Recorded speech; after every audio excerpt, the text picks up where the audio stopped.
రాష్ట్రంలో లక్షలాది ఎకరాలలో పంటలు ఎండిపోతున్నాయి.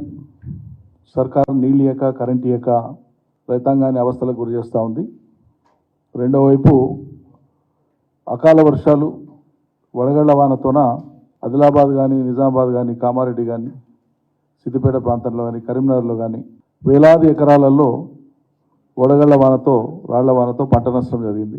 రైతులు దెబ్బ మీద దెబ్బ పడతా ఉంది. ఒకవైపు 3-3.5 ఎకరాలలోపు మాత్రమే రైతు బంధు ఇచ్చి చేతులు దులుపుకొని మేము మొత్తం 80% చేస్తామని చెప్పి మాట్లాడుతున్నారు. ఏ లేదంటే చెప్తాను కొడతామని మాట్లాడతారు. అసభ్యకరంగా మాట్లాడతారు. ఇంత ఇచ్చినాం ఇంత ఇస్తామని రోజువారీ ప్రకటన చేయడానికి చేత కాదు, కానీ ఇవ్వలేదని అడిగినటువంటి వాళ్ళను చాలా రోషంగా మాట్లాడి పరుషంగా మాట్లాడుతున్నారు.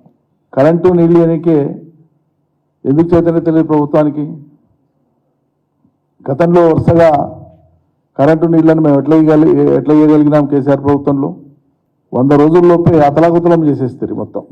వ్యవసాయం అంటే అత్యంత ఆశతో సంతోషంగా అప్పటిదాకా భూములను వదిలిపెట్టిన రైతులు సైతం, పట్టణాలలో ఉండేటువంటి రైతులు సైతం తిరిగి వచ్చి గ్రామాలలో వ్యవసాయాన్ని చాలా ఆపేక్షగా చేసేటువంటి పరిస్థితి మేము కల్పిస్తే మళ్ళీ వ్యవసాయం అంటే మునుపటి రోజులు గుర్తుకు తెస్తున్నారు.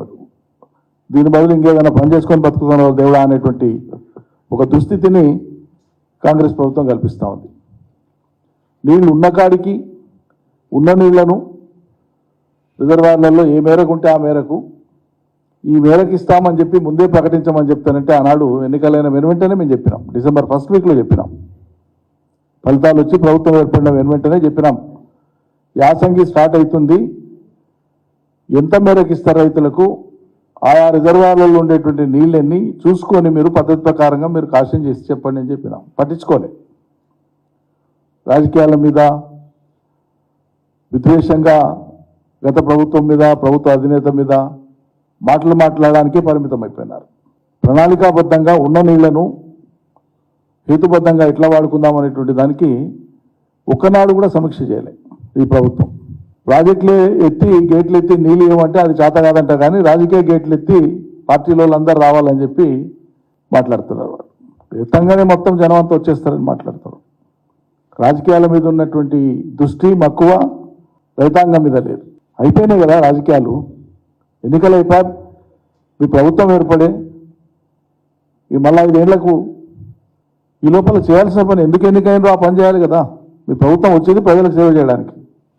ఈ రాష్ట్రంలో 59-60% మంది ప్రజలు ప్రత్యక్షంగా పరోక్షంగా వ్యవసాయం మీద ఆధారపడి బతుకుతారు. అంటే 2.5 కోట్ల పైచిలుకు మంది. వాళ్ళ జీవితాల పట్లనే మీకు పట్టింపు లేకపోతే మీరు ఏం చేస్తున్నట్లు అసలు?